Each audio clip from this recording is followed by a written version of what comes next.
The shooter takes 5 shots at Mr. Trump, one of which grazes the right ear, top of the right ear, and the other 4 shots take the life of one supporter and injure 2. The perpetrator has been shot dead. But what led to a 20-year-old young boy or young man to do this act? American media has vilified Mr. Trump as a person who is comparable to Hitler, who is a dictator, a fascist, and so on. One must remember that the media narrative has an impact on the society. If this young man has read these articles and believed in them, then this act can be explained as a victim of fake news or narrative building by a biased media. Namaste to all Samvada English channel subscribers. Yesterday was an infamous day in the history of American politics. Presidential Republican candidate Donald Trump, who is also the ex-president of the United States of America, was shot at in a rally. This assassination attempt on Trump resulted in injury to Mr. Donald Trump and the unfortunate demise of one of his supporters. 2 other supporters are reported to be in critical condition.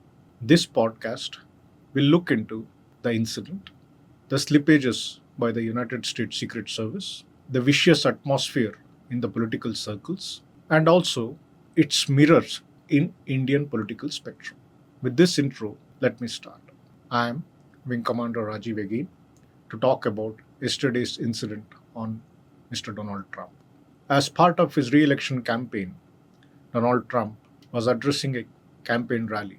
Even before he started, spectators noticed a young man carrying a rifle walking through the fields at about 100 to 125 meters away from the podium. The man used a ladder to climb off the roof of a building. Reports on various Western channels indicate that eyewitnesses had called up the police services to inform them of this young guy with a rifle climbing the roof of a building using a ladder. The police either did not care or did not react immediately. There are video clippings of people hysterically pointing out to the person on the roof crawling up to take position. They even are trying to gather the attention of the Secret Service personnel on the podium. The Secret Service personnel do not react. Trump continues to speak. The inevitable happens. The shooter takes 5 shots at Mr. Trump, one of which grazes the right ear, top of the right ear, and the other 4 shots take the life of one supporter and injure 2. To Mr. Trump's credit, he ducks immediately and is covered by the Secret Service personnel on the podium. Counter sniper teams immediately engage the sniper and he's shot dead. This is the incident. Now let us look into the gaps that are evident from the video footages that we see. Mr. Trump, being an ex-president of United States of America, is protected by the Secret Service. The Secret Service, as part of its SOP or standard operating procedures, will do a site survey, security assessment, and also positioning of counter sniper teams and police teams, QRT teams, before the meeting takes place of the president or the president's ex-president. How a young man with a rifle, AR-15, was able to come within 125 meters and not be seen by any of the counter operation forces or counter assault teams is a mystery. This shooter was seen by dozens of eyewitnesses but not seen by the counter assault teams or the perimeter defense forces. The speed with which the counter sniper team took out the shooter indicates that he was in the vision or in the sight of the counter sniper forces. It did not take them long to take him out. How did they miss him lining up for the shot? This is another mystery. Secret Service protecting important VVIPs have separate teams. Team 1 is usually those who are close to the president or the protectee. They are involved in personal protection of the protectee. If necessary, they are supposed to give up their lives during their duty. They carry Kelver vests, Kelver umbrellas in order to protect the protectee from bullets. The second team is the counter assault team, which negates any threat to the president. The third team is a team that is in normal clothes and engages with the crowd, becomes part of the crowd to identify potential threats. The fourth team is the evacuation team, which ensures that the evacuation routes are clear, evacuation routes are planned, and in case of a threat to the life of the protectee, he is evacuated as soon as possible. There are many other teams, including the counter sniper team, which is positioned on rooftops to ensure that any threats from a shooter is nullified before it fructifies. Then there are anti drone teams, IT teams, communication teams to monitor communication traffic.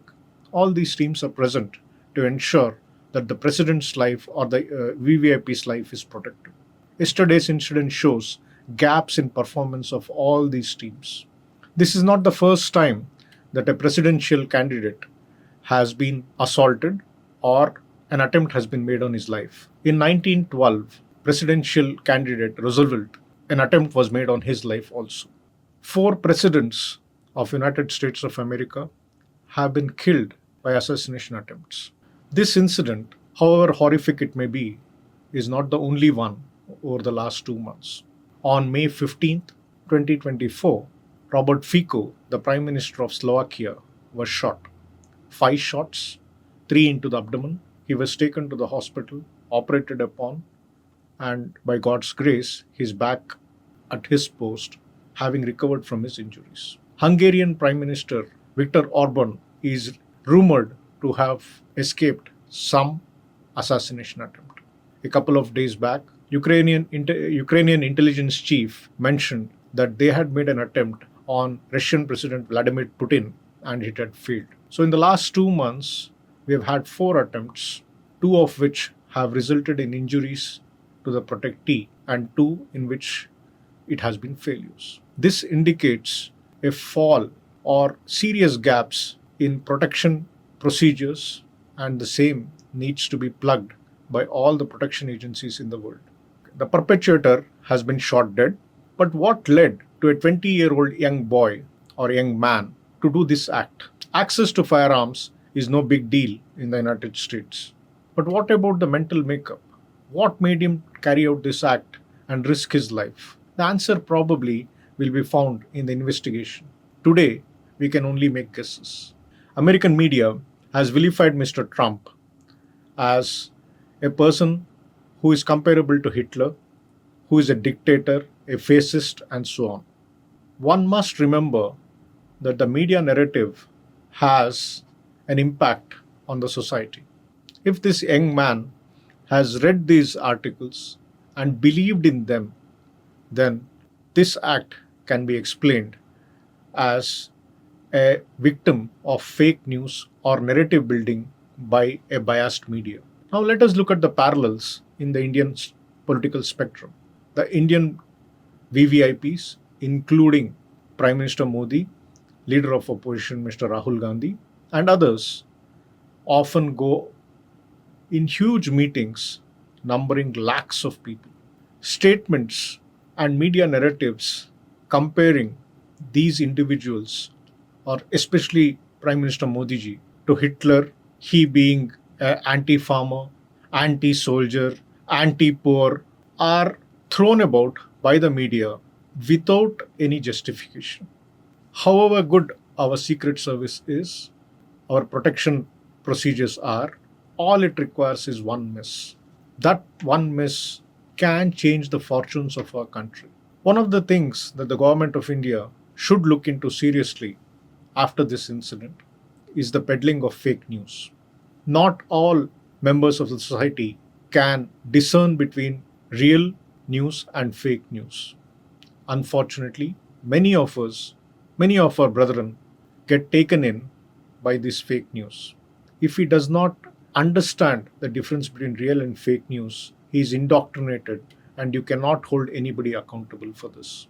Time has come in India to strengthen the law when it comes to fake news and to ensure that those peddling fake news are held accountable for their actions.